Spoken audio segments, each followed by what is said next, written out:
Apa tanda aroma surga sudah masuk ke dalam diri? Ketenangan dalam jiwa sudah masuk. Berarti sebenarnya sudah pindah alam.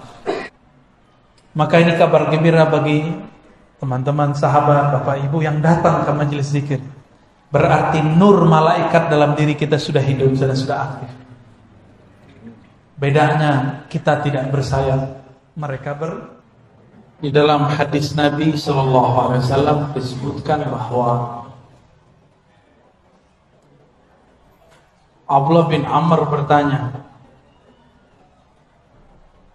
"Ma ghanimatu az-zikr atau majalis az-zikr ya Rasulullah?" Apa ghanimah?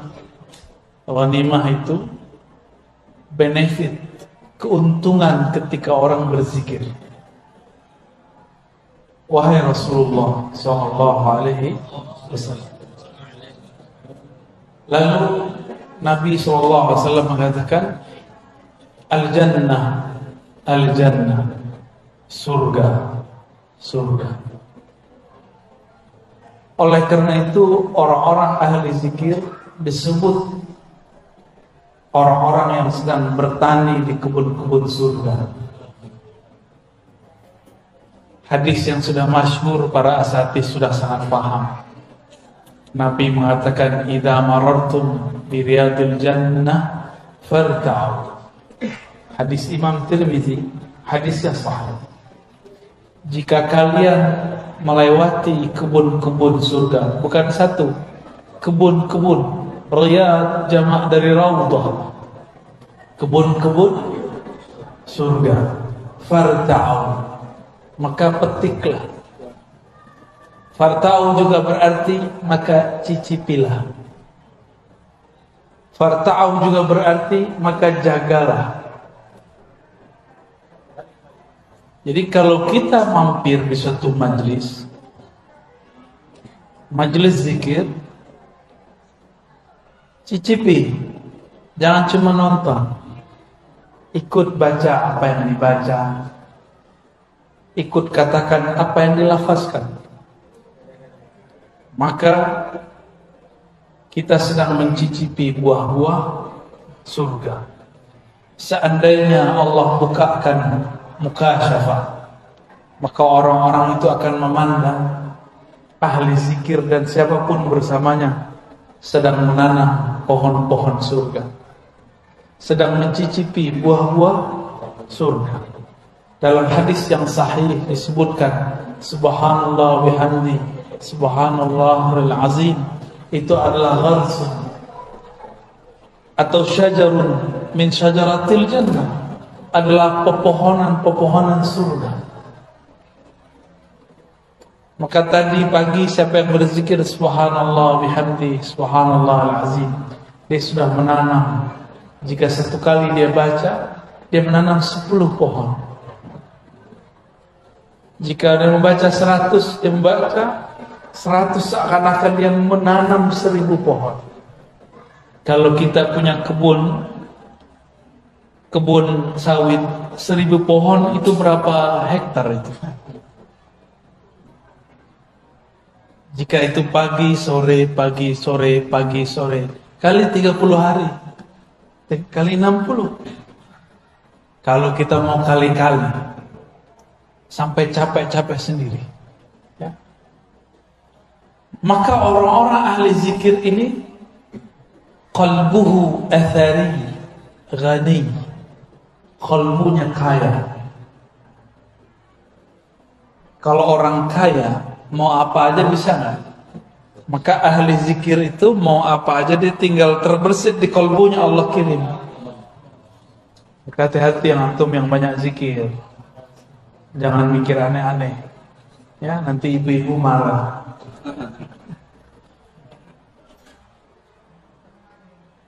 Allah itu pecemburu. Innallaha ghayyun. Allah itu pecemburu. Kalimat cemburu menunjukkan cinta. Maka bab zikir ini babul mahabbah, bab cinta, mencintai. Seseorang akan menikmati zikir jika dia cinta kepada yang dizikirkan. Bapak Ibu karena cinta datang jauh-jauh hari. datang dari jauh-jauh tempat untuk bertemu orang yang dicinta. Kenapa terasa kemudian ringan? Karena kita cinta.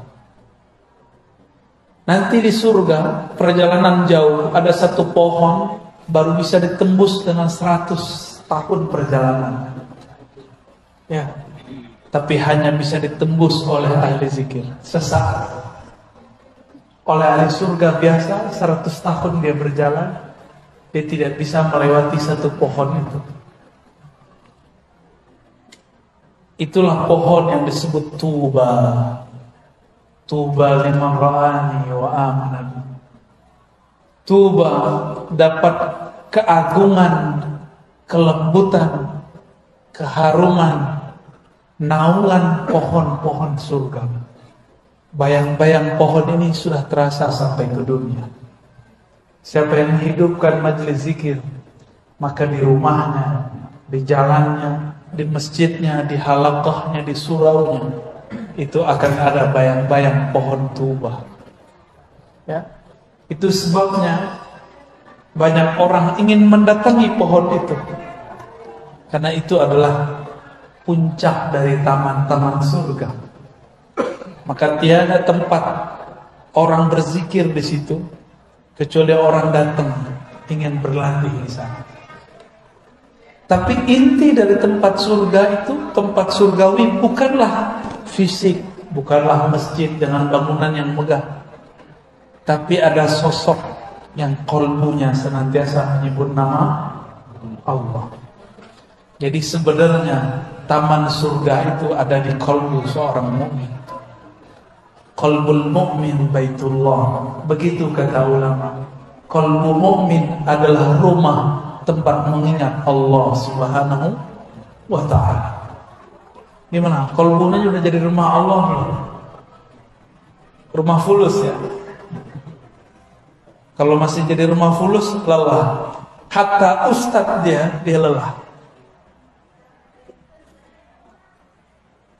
Maka jadikan rumah Allah itu yang pertama qalbu. Fisik ini tergantung qalbu.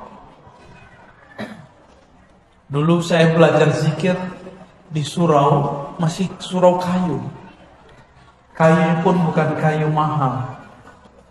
Kayu bekas-bekas, nggak kepake di luar, kita tambal untuk surau kita.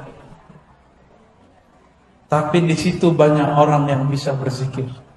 Dan tempat itu dirindui. Kenapa tempat itu dirindui? Karena tempat itu punya kenangan kami diajari oleh ahli zikir.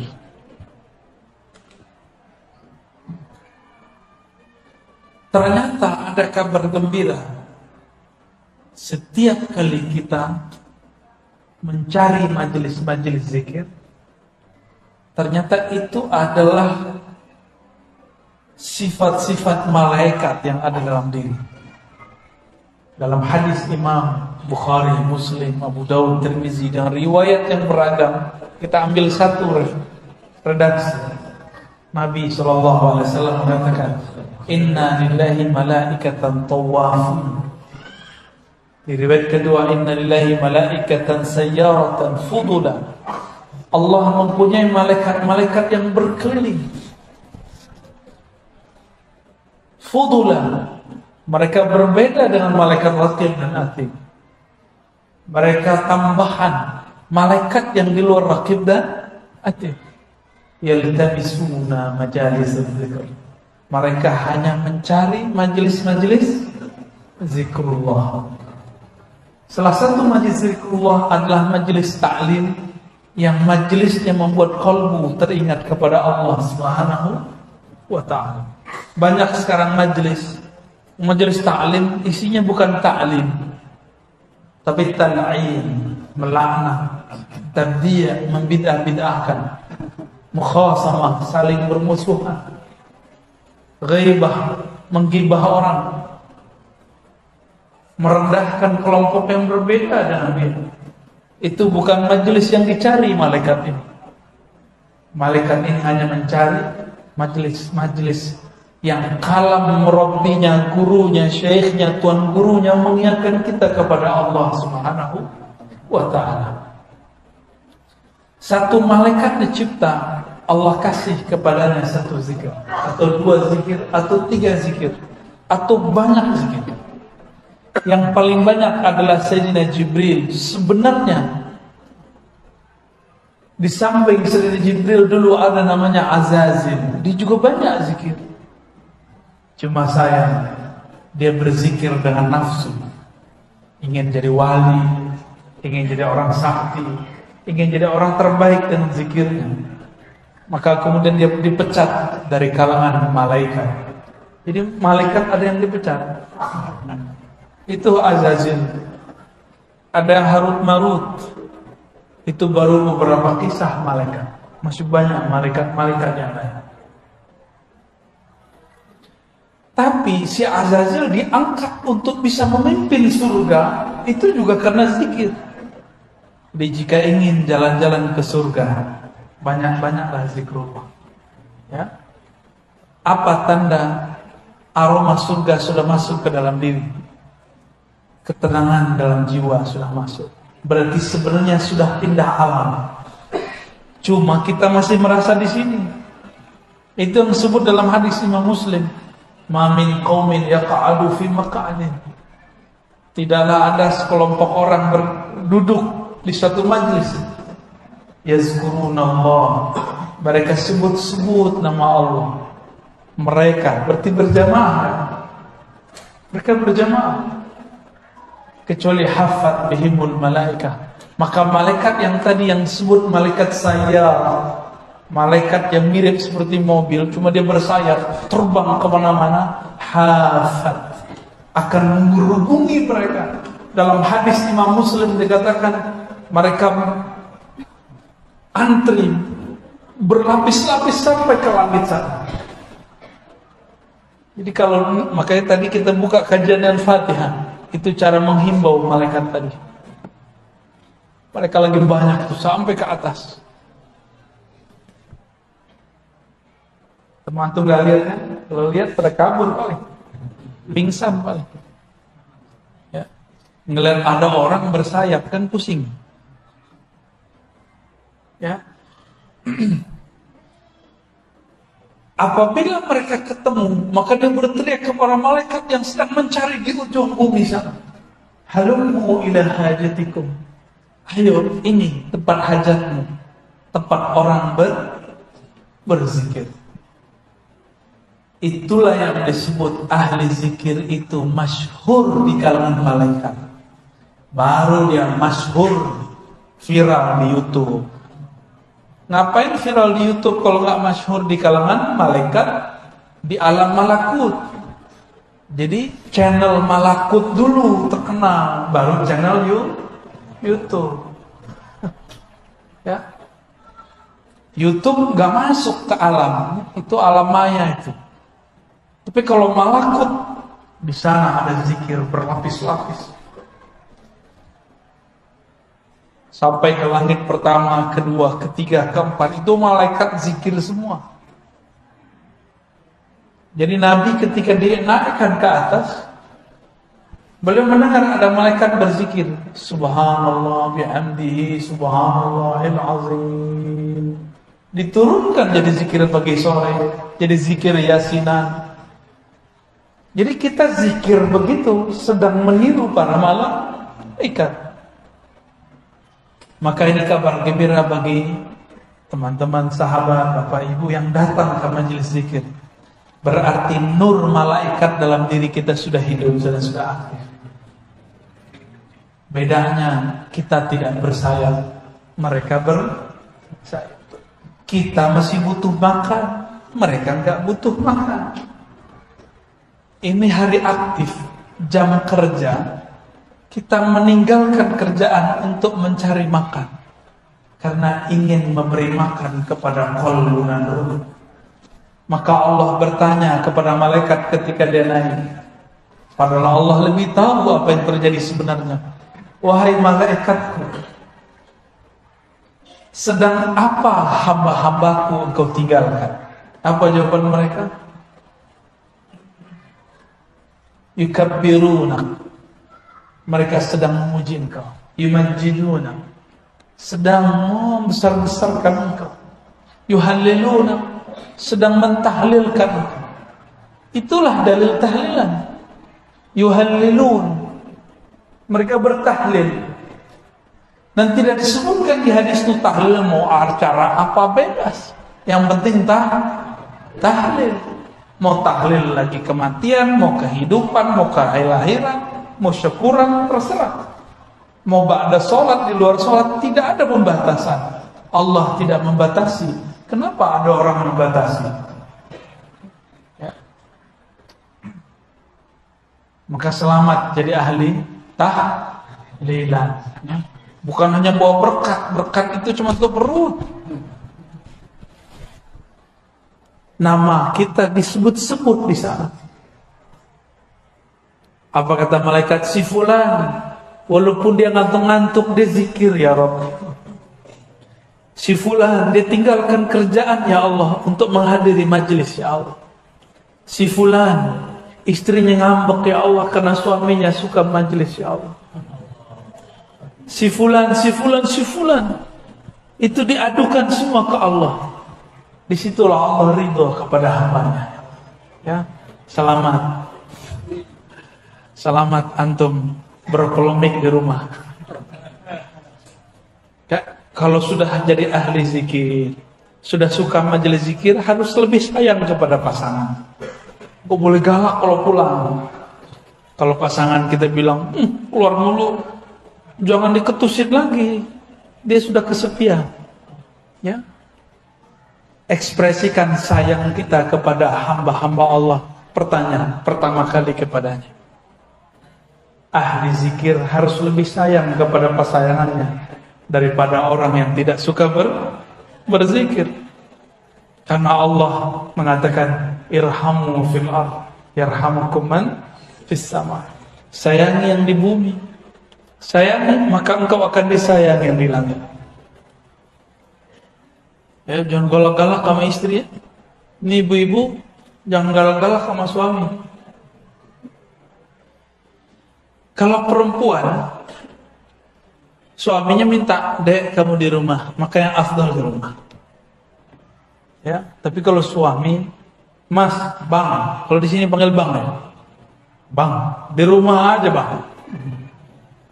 Sabar deh, kan kita udah pasti udah akan nikah, udah nggak kemana-mana abang.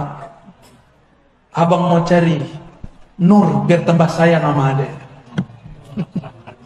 Gombal. Itu gombalnya Dr. Thohir itu. Lalu bagaimana cara menikmatinya? Kalau ada gelas, ada air, tapi di gelas itu ada kotoran, bisa nggak saya menikmati air? Maka cara pertama menikmati zikrullah, bersihkan tempat minumnya. Bersihkan mulut kita, anggota tubuh. Berani nggak kalau lagi junub masuk masjid? Imam Ibn Athaillah As-Sakandari, penulis hikam, menyebut orang yang lalai zikrullah disebut junub ruhani. Dan itu harus ditobatkan. Astaghfirullah. Istighfarnya bukan dari dosa zahir, istighfarnya dari dosa lalai kepada Allah Subhanahu wa ta'ala. Kalau orang awam menganggap zikir itu sunat, enggak. Kalau bagi ahlul haqiqah, zikir itu wajib. Karena dalilnya wala takun minal ghafilin. Surat Al-A'raf ayat 205 ya. Janganlah engkau menjadi orang yang lalai. Berarti lalai itu haram. Lalai itu haram. Maka ulama kita buat teknik zikir. Ada zikir 1000, 100, 1000, 5000, 70.000. Sampai zikir tidak ada hitungan lagi.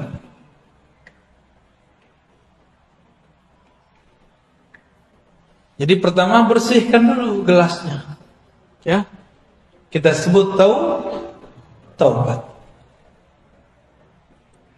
Udah bersih, semuanya udah bersih. Tapi makan di rumah orang nggak izin, nikmat gak? Maka izin dulu, siapa yang punya air ini? Ada. Siapa yang punya zikir ini? Allah. Maka sebelum kita zikir, kita minta izin kepada Allah. Itulah rahasia syukur. Maka setelah tobat, astagfirullah, kirim Fatihah kepada Nabi, kepada silsilah yang mengajarkan zikir. Itu adalah cara minta izin. Kenapa? Man lam yashkurin nas, lam yashkurillah. Yang tidak berterima kasih kepada makhluk, maka dia belum disebut berterima kasih kepada Khaliq. Dan sebaik-baik terima kasih adalah alhamdulillah. Afdalud doa alhamdulillah. Doa terbaik itu alhamdulillah. Alhamdulillah itu adalah kalimat syukur. Sering gak kirim Fatihah untuk guru? Sang Maha Guru Rasulullah Sallallahu Alaihi Wasallam kirim untuk beliau, terkhusus untuk Nabi ditambahkan salawat. Hadirkan, hubungkan kolbu kita dengan kolbu Rasulullah Sallallahu Alaihi Wasallam, akal kita dengan akal Rasulullah, lisan kita dengan lisan Rasulullah, jasad kita dengan jasad Rasulullah. Hubungkan semua ini disebut rabitah, ikatan Rabitatul Muhammadiyah. Ini yang disebut Kul in kuntum tuhibbunallah fattabi'uni. Jika engkau cinta kepada Allah, ikut aku. Maka tubuh kita amalnya ikut amal Nabi, akal kita ikut cara fikir Nabi, qalbu kita ikut zikirnya Nabi Sallallahu Alaihi.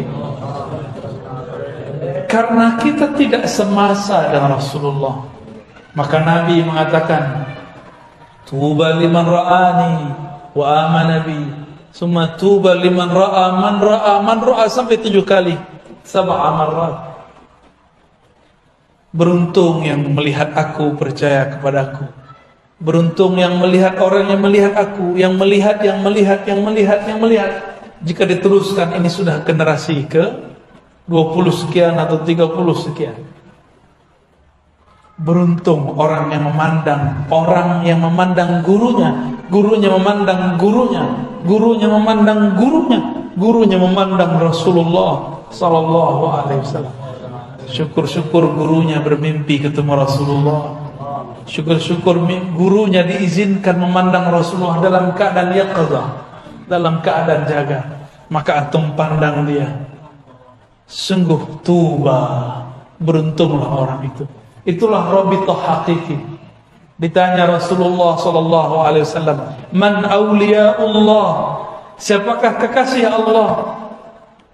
Beliau menjawab, "Man idza ru'u dzukirullah." Orang yang jika engkau pandang membuat engkau mengingat Allah. Itulah dalil rabithah terkuat.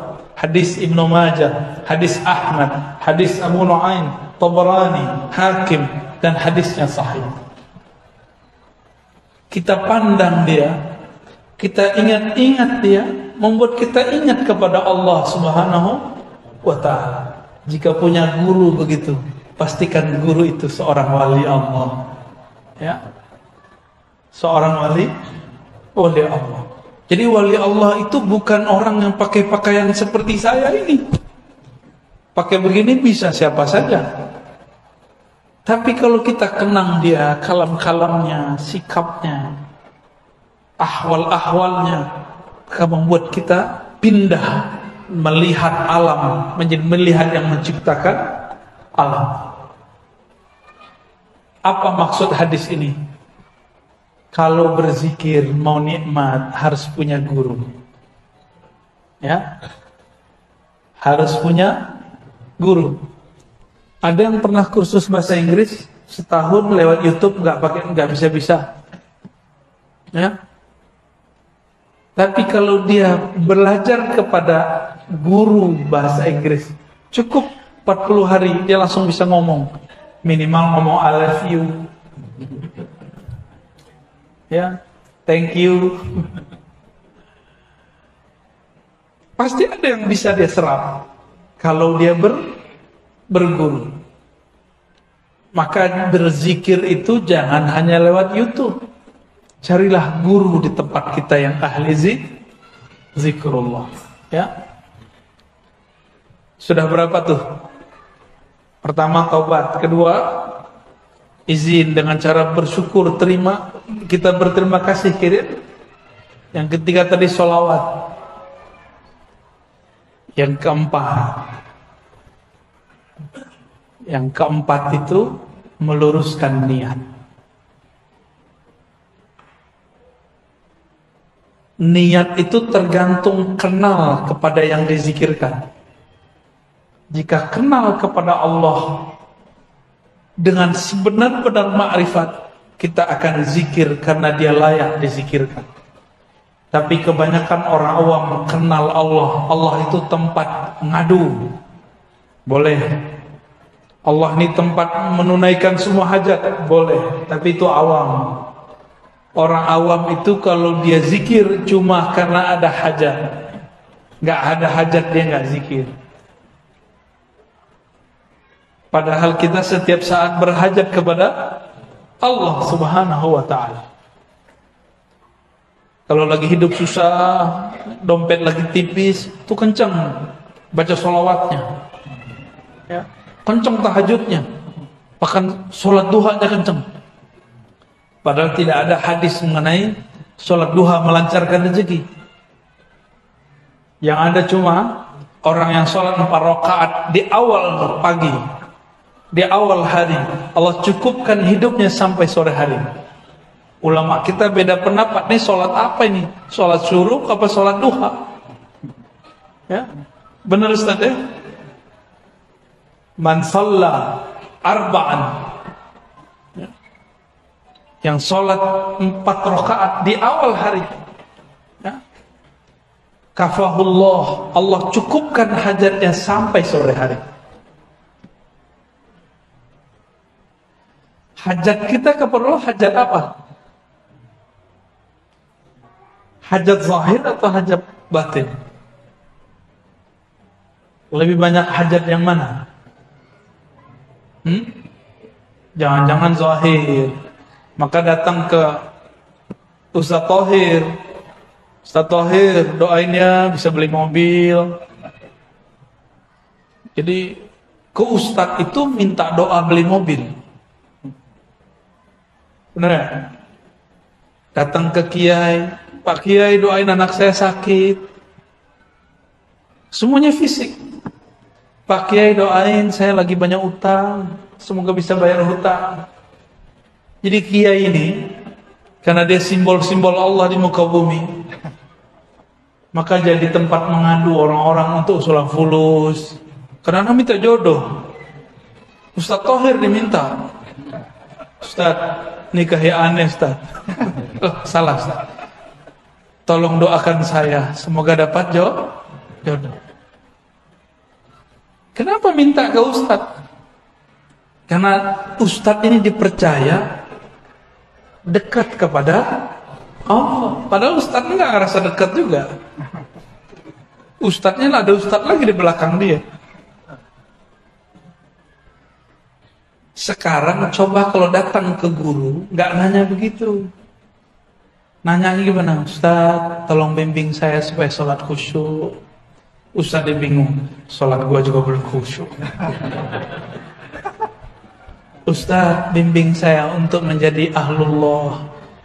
Gitu kalau datang ke Ustaz. Berarti niatnya sudah sahih. Itulah yang disebut ilahi antama sudi waridhaka betul. Ya Allah, hajat engkau tujuanku. Berarti tujuan zikir bukan pengen sakti, bukan pengen dapat duit banyak, bukan juga pengen cari ketenangan, bukan pengen cari khusyuk, enggak. Nanti antum zikir enggak khusyuk, enggak mau zikir lagi. Ya. Jadi jangan belajar zikir karena pengen ini. Zikir itu karena supaya Allah ridho. Ridho artinya Rela. Yang penting Allah rela sama kita. Allah kalau sudah ridho, hambanya ini pendosa dimaafkan. Tapi kalau Allah belum ridho, walaupun antum itu sholat sehari 700 rakaat, itu tidak diterima. Kok bisa begitu? Karena Allah belum ridho. Karena yang dipandang Allah qalbunya. Jadi baca ilahi anta maksudi wa ridhaka matlubi itu penting. Disebut tashihun niyah, meluruskan niat. Kami kalau dulu belajar hadis, belajar Quran, ada namanya adab hamilil Quran atau adab talibil hadis, adab belajar santri Quran, santri hadis. Nomor pertamanya apa? Tashihun niyah, meluruskan niat. Tapi saya baru dibimbing meluruskan niat bukan waktu belajar hadis, waktu belajar zikrullah. Guru saya bilang meluruskan niat. Dulu belajar hadis enggak, belajar aja. Walaupun kita diajarkan adab-adabnya, tapi tidak diajarkan melafazkannya. Diajarkan guru zikir, nikmat tidak nikmat ridho, khusyuk tidak khusyuk tetap ridho. Bisa nggak begitu? Zikirnya tetap jalan meskipun tidak terasa nikmat. Kenapa zikir tidak terasa nikmat? Az-zikru syifa'un. Zikir itu obat.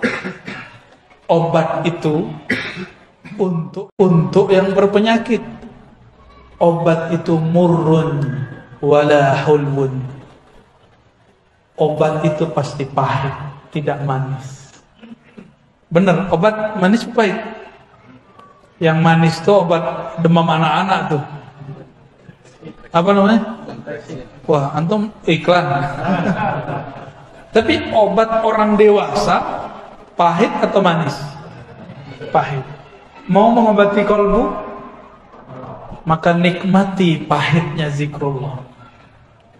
Nikmati pahitnya tahajud. Orang tidur kita bangun. Nikmati pahitnya sedekah. Itu bertengkar loh dalam hati. Coba antum sedekah, bertengkar di hati. Kasih enggak, kasih enggak, kasih enggak, kasih enggak. Enggak. Sih. Enggak sih. Pasti begitu tengkar. Udah megang tasbih, datang syaitan, bid'ah. Syaitan tuh. Ada yang merasa tadi ya? Udah jalan tasbihnya, subhanallah. Tahu handphone bunyi, terganggu lagi. Maka tips menikmati zikir. Apa kata Allah kepada Sayyidina Musa? Ikhla'na alaik. Tinggalkan sendalmu, aksesorismu. Jadi kalau mau zikir, matikan handphone. Ya? Matikan handphone. Kita punya smartphone yang canggih. Nih. Kalau lagi zikir, dia di-off-kan dulu sebentar. Ya, di-off-kan ini. Gimana cara meng-off-kan ini? Pakai syahadat. Asyhadu an la ilaha illallah. Ajak, wahai akal pikiranku, bersaksilah tiada yang berhak disembah kecuali Allah, Nabi Muhammad Rasulullah sallallahu alaihi wasallam. Syahadatkan akal kita, syahadatkan qalbu kita, baru zikir. Nah, ini paling kunci. Setelah tadi meluruskan niat, kembali ke depan. Syahadatkan diri kita sebelum mau zikir, mau sholat, mau sedekah, mau apa aja, syahadatkan dulu. Siapa tahu ketika kita selesai sholat, terus kita keluar, terus kita mau sholat lagi, pernah terjebak kepada kekufuran. Kufur yang tidak terlihat. Maka kita syahadatkan dulu pikiran ini, qalbu ini, tubuh ini, baru kita masuk lagi ke alam zikrullah. Ya, Jadi sudah berapa? 5 ya. Bisa diulang. 1, taubat. 2, syukur. Pertama syukur kepada makhluk, kirim Kenapa Al-Fatihah? Karena Al-Fatihah itu ada alhamdulillah di dalamnya. Alhamdulillah adalah afdalud doa, afdalus syukur. Syukur tertinggi, doa terhebat. Terus sholawat. Kenapa sholawat? Yang membuat kita bisa zikir sekarang Nabi bukan? Kalau Nabi nggak ajarkan, bisa nggak kita? Jadi sombong sekali kalau ada orang zikir tidak bersolawat. Inilah perbedaan antara Jibril dengan Azazil. Itulah beda antara Nabi Muhammad dan iblis. Itulah beda antara mukmin dengan kafir. Dia bersolawat. Ya, banyak-banyak solawat. Kalau bukan karena solawat, zikir kita nggak diangkat. Solat kita yang nggak khusyuk itu nggak akan diterima. Ada yang khusyuk solat zuhur tadi? Khusyuk apa kusut? Kusut. Jujur aja lah.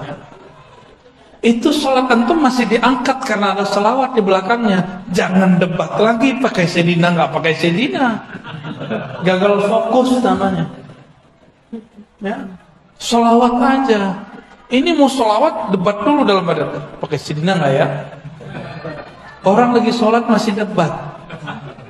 Kita udah ada di hadapan musuh nih. Mau pakai jurus apa nih? Gak ada kalau sudah mau pergi perang. Sholat itu berperang dengan syaitan, dengan diri sendiri.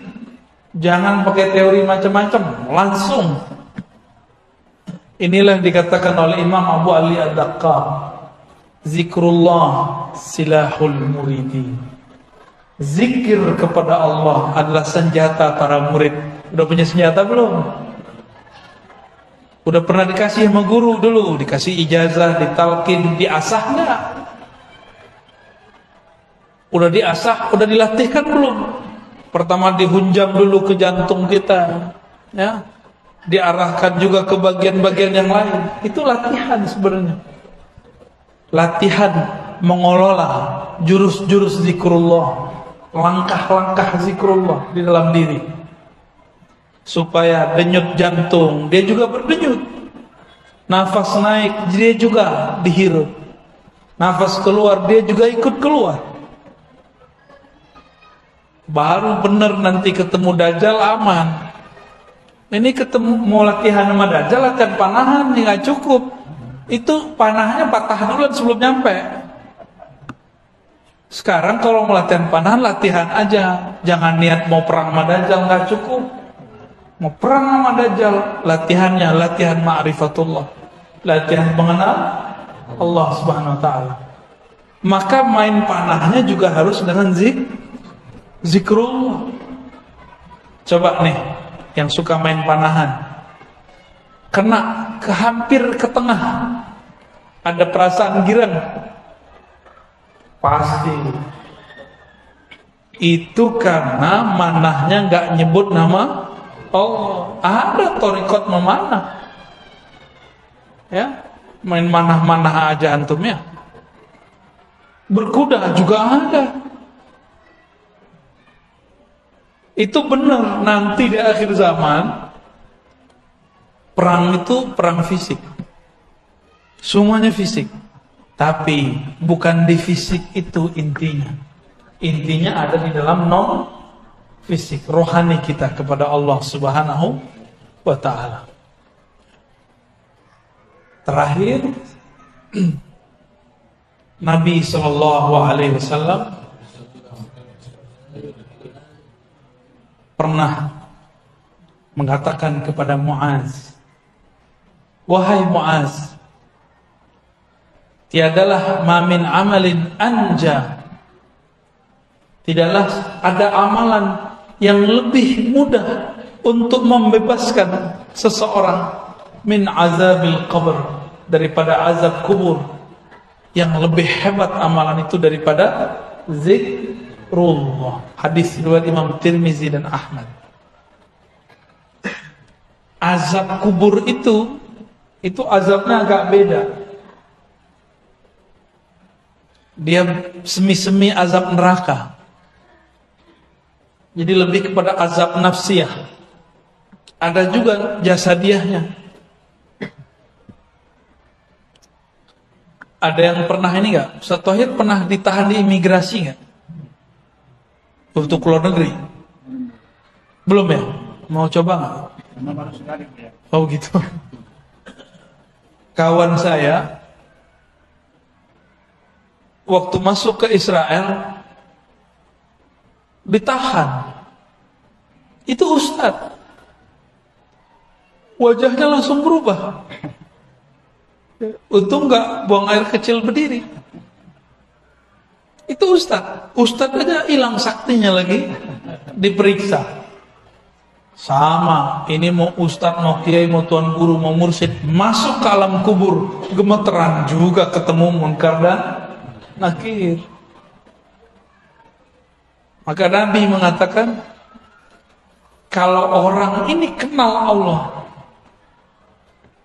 pertanyaan munkar nakir apa? Man rabbuka? Siapa Rabbmu? Gak ditanya, ente mursyid. Gak ditanya, ente khalifah thariqat. Gak ditanya, thariqat ente 10 ya? Gak ditanya. Gak laku di sana. Ente hafiz 31 juz ya? Juz ke-31-nya juz Al-Poqar. Ada juz duren kalau di sini ya. Enggak ditanya. Yang ditanya siapa? Man rabbuka? Tuhan kamu siapa? Rabb itu artinya Tuhan. Kamu bertuan kepada siapa hidupmu? Kamu menghambakan dirimu kepada siapa? Kamu hafal Quran untuk siapa? Kamu zikir untuk siapa? Kamu ngaji untuk siapa? Kamu kerja untuk siapa? Ini coba nih, berangkat pagi jam 6, pulang jam 6. Berarti udah 12 jam kita untuk selain Allah. Maka kerjanya harus diniatkan sebagai ngabdi kepada Allah.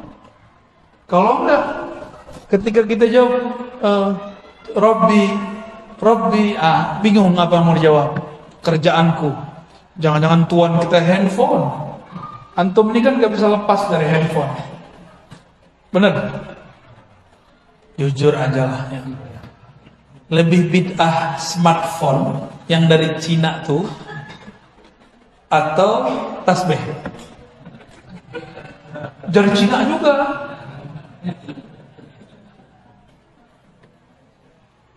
Lebih bid'ah mana? Kata kawan, ya sih pegang handphone, ngajar pakai handphone, bahkan pakai tablet. Terus bilang, tasbih itu menyerupai Yahudi. Saya cari-cari Yahudi selama di Yerusalem pakai tasbih nggak ketemu. Mulai dari tentaranya, orang-orangnya, petaninya, orangnya riwi-riwi, rahib-rahibnya nggak ada pakai tasbih, yang ada pakai kupluk. Dan jenggotnya lebih panjang daripada jenggot bapak. Jenggot bapak itu masih kurang sunnah. Apalagi jenggot aneh. Masya Allah. Nggak ketemu. Jadi mereka ini kan nggak senang langsung Yahudi. Malah ada yang bilang, tasbih itu punya Saulin. Ya salam, ini ketahuan nih suka nonton kungfu nih. Kayaknya itu lebih bid'ah daripada main tasbih. Nggak belajar usul fikih dengan benar bahwa ada yang disebut al-maqsud, ada yang disebut dengan wasail, wasilah. Tujuan orang megang tasbih, tujuan orang megang handphone apa? Lebih mulia mana? Tasbih. Rasulullah nggak pernah pakai tasbih. Oh, kita bisa papas ini kalimat. Rasulullah baca Quran pakai mushaf nggak? Mushaf alat tasbih sama. Orang Yahudi baca kitab mereka pakai mushaf nggak? Lembaran nggak? Pakai. Lu mirip dong. Disebut ahlul kitab kan mereka? Ahlul kitab. Antumnya ahlul kitab semua nih berarti. Jadi mikir-mikir kalau mau bilang serupa. Ternyata ijazah sanad tasbih bersumber dari Sayyidina Al-Hasan Al-Basri, murid Sayyidina Ali, lahir di masa Sayyidina Umar. Al-Hasan lahir di Hijaz, di Madinah, tapi besarnya di Basrah. Berguru kepada Sayyidina Ali. Nah, syaitan gak mau diam, maka dia bisikkan ulama-ulama yang di dalam hatinya tidak ada takut kepada Allah. Kamu cari alasan bahwa Hasan Al-Basri tidak pernah berguru kepada Ali. Maka ada pembahasan mereka, inqita'ul Hasan Al-Basri wa Ali, keterputusan Hasan Basri dan Ali. Tapi dibantah oleh ahli hadis Imam Ibn Hajar Al-Asqalani bahwa Al-Hasan Al-Basri benar-benar berguru lama kepada Sayyidina Ali karamallahu wajhah. Jadi pakai tasbih dari siapa? Al-Hasan dan kami meriwayatkannya dari guru kami, dari gurunya terus sampai kepada Sayyidina Al-Hasan Basri, bersambung kepada zaman Imam Tabi'in yang digelar dengan Sayyiduz Zahidin, sayyidnya orang-orang zuhud. Itulah gelar Imam Hasan Al-Basri. Ya. Itu tasbih itu ada sanadnya kita. Sorbananya kita ada sanadnya, cuma saya belum pakai. Ya, bentar lagi lah ya. Jadi sekarang kita skip dulu ijazahnya. Kita simpen dulu. Megang jenggot aja ada ijazahnya. Jadi yang punya jenggot nih, panjangnya dikit Pak. Ya. Nanti kalau kita ke Medan lagi kita ada ijazah jenggot, megang jenggot. Ada ijazahnya. Maka beliau tuh yang paling sunnah di situ tuh ya. Mana jenggot antum? Kita berjenggot bukan pengen disebut salaf. Kita berjenggot karena Nabi kita berjenggot. Tapi kalau antum gak mau berjenggot gak apa-apa. Cukup katakan beberapa guruku tidak berjenggot. Boleh. Boleh ngomong begitu. Ya. Bukan berarti melanggar sunnah Nabi sallallahu alaihi wasallam. Inilah lebih kurang pengantar tentang bagaimana cara menikmati zikrullah. Jangan fokus kepada yang zahirnya, mulailah masuk kepada yang batinnya. Nah, semua itu nanti disebut dengan kaifiyat zikir. Coba tanya semua mursyid, semua guru yang saya jelaskan itu nanti ada pada mereka. Cuma beberapa mursyid kadang tidak bisa menjelaskan. Ini itu kaifiat, mana dalilnya? Ya, mereka cuma tahu dalil merasakan zauq. Cobain, rasain, itu dalilnya. Ya, itu dalil mereka. Sebenarnya dalil itu lebih kuat. Sayangnya orang awam kadang-kadang tidak paham. Ya, barangkali itu dari kami. Silakan kalau ada yang mau dikonfirmasi, ditanya. Ya, tafadhal. Baik, kepada Bapak Ibu yang ingin bertanya, masih ada waktu 20 kita sampai insyaAllah berikutnya. Maka langsung ke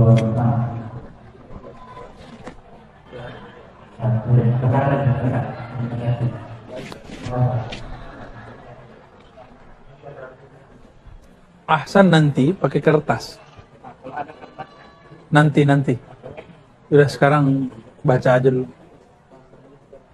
Mungkin panitia yang ke depan ya. Assalamualaikum. Ya. Apakah bagaimana berpikir yang bisa menyampaikan kita maupun tertentu. Baik. pengen naik makom. Berarti niat ilahi anta maksudinya nggak benar. Ya, sebenarnya mudah. Guru kita biasanya kalau yang oke, itu sebelum talqin zikir ngajak istighfar dulu.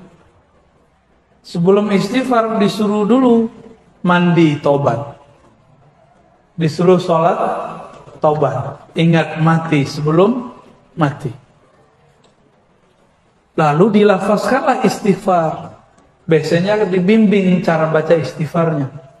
Di saat antum dibimbing oleh guru baca istighfar, lalu memaknai kalam-kalam istighfar, sedang ditarik sama guru ke makom taubat. Tergantung nih tobatnya tobat apa, zahir apa batin. Maka makom tobat ini juga lapisannya banyak. Yang zahir ada 7, yang batin juga ada 7. Anggota kita yang besar kan 7. Yang batin juga 7.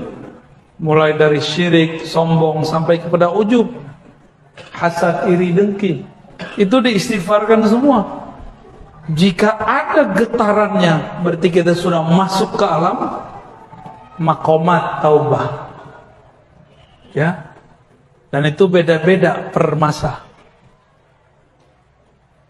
Setelah makom tobat ada namanya makom syukur, ada namanya makom sabar. Makom syukur itu dengan mengirim Fatihah kepada guru. Itu makom syukur. Di luar zikir kita sedekah kepada orang, memberi hadiah kepada guru. Sering-sering hadiah, kasih hadiah ke guru. Ya. Kalau guru farhan, senang, maka makomat-makomat terbuka. Ya. Karena makomat itu khazanah dalam dirinya. Dia punya kunci-kunciannya. Kalau dia senang, dia akan doa, ya Rabb, tolong panggil muridmu ini, hambamu ini kepada. Kalau gurunya wali ya. Kalau gurunya nggak wali nggak bisa. Tapi memberi aja udah cukup. Begitulah terus. Ada makomat, makom syauq, makom mahabbah. Itu ada makomnya semua. Itu yang diturunkan lewat kaifiat zikir. Cuma sayang, kaifiat tinggallah kaifiat zikir, tata cara jadi tata cara, tapi tidak tahu makomat yang tersimpan di dalamnya. Maka banyak orang jadi mursyid belum pantas jadi mursyid. Tapi karena gurunya udah pusing, aku mau mati, siapa lagi yang melanjutkanku, udah ijazahin aja. Harapannya dia nanti menyempurnakan kemursidannya kepada mursyid yang lain. Ini baru bergelar mursyid 1, udah gak mau berguru sama yang lain. Padahal di ijazah itu diwasiatkan untuk menghormati ahli fikih, ahli Quran, ngaji kepada ulama. Baru dapat ijazah, baru dapat gelar khalifah, udah gak mau ngaji sama orang. Berarti berkhianat kepada ijazahnya. Makanya la yubarak alaih, tidak diberkahi. Ya, baca tuh ijazahnya para mursyid. Ya, ijazahnya apa? Kalau di Naqsyabandiyah itu jelas. Ya, di Qadiriyah jelas, di Syaziliyah jelas. Ada ijazahnya. Ya, baik. Lanjut. Saya jawab pakai Quran ya, bukan pakai pendapat saya. Surat Shad, Surat Al-Hijr, Surat As-Sajdah menyebutkan apa? Nanti nomornya kan saya sudah sebutkan semua ya. Silakan dilihat sendiri. Surat Shad 71, 72, 73 itu bahas ini. Apa kata Allah? Begitu juga Al-Hijr, begitu juga As-Sajdah. Inni khaliqun basharan min tin. Aku ciptakan manusia. Ini tubuh ini nih. Ini bashar namanya. Ini dari saripati tanah. Jika ini sudah sempurna, sawaituhu, aku sempurnakan dia, sudah siap dia untuk ditiupkan ruh. Nafakhtu fihi min ruhi. Aku tiupkan kepadanya ruhku. Berarti Allah nggak bilang aku ciptakan rohku. Allah mengatakan nafakhtu, aku hembuskan. Kalau tubuh ini aku ciptakan. Ini pelan-pelan ya. Ini banyak yang gagal paham. Mursyid padahal masih gagal paham. Itulah bedanya orang berilmu dengan cuma ahli zikir. Malaikat ahli zikir ditantang sama Allah. Ambiuni bi asma'i haula, kabarkan kepadaku nama-nama benda-benda ini. Bisa nggak malaikat jawab? Nggak bisa, para malaikat lebih dulu berzikir daripada Nabi Adam. Maka al-ilmu muqaddamun ala dzikr. Ilmu lebih dulu daripada zikir. Ulama lebih mulia daripada orang yang berzikir 1000 tahun. Karena dia belajar satu bab mengenai Allah, dia sama dengan duduk zikir 1000 tahun. Kalau enggak nanti malah debat lagi, keras lagi hatinya. Coba baca aja ayatnya. Inni khaliqun, sungguh, Allah pakai sungguh, masih dibudek, masih ada debat. Banyak orang debat di luar sana. Aku ciptakan manusia min, jelas minnya, min tin, tanah. Tapi giliran roh, nafakhtu, aku tiupkan. Jadi sebenarnya gak usah nanya. Maka yang bertanya roh itu dicipta atau tidak, sebenarnya itu pertanyaan tidak sunnah.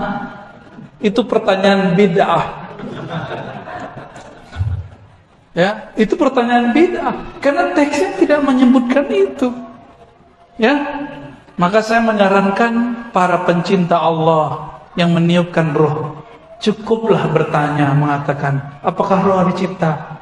Antum jadi orang alim ngomong begitu, malah jadi miring tuh. Ntar salah-salah paham, dikira di dalam diri kita ada Allah, kan kawan. Aku hembuskan. Kalau saya menghembuskan sesuatu ke dalam plastik, saya pindah nggak ke dalam plastik? Allah menghembuskan rohnya. Min ini bisa dari, bisa sebagian. Dua-duanya ada sir di situ. Bukan ini litab'id, bukan ini dibelah dua terus pindah, bukan. Itu gagal paham, nggak ngerti bahasa Arab namanya. Ngaji bahasa Arab lagi. Ya. Nausorob, kalau nggak jadi sarap. Ketika Allah menghembuskan, bukan berarti Allah pindah ke dalam kita. Cuma masuk hembusannya. Mudah bagi Allah itu. Jangan serius-serius amat ya. Kira-kira begitu ya.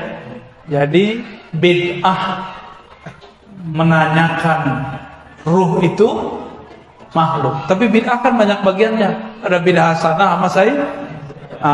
Kapan dia jadi hasanah kepada saya, atau ada lagi pembahasannya? Tanya ke Ustaz Thohir nanti ya.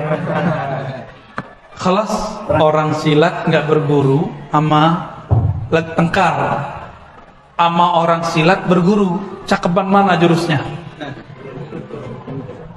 Imam Abu Al-Daqqal ngomong, zikrullah itu senjatanya orang beriman, murid.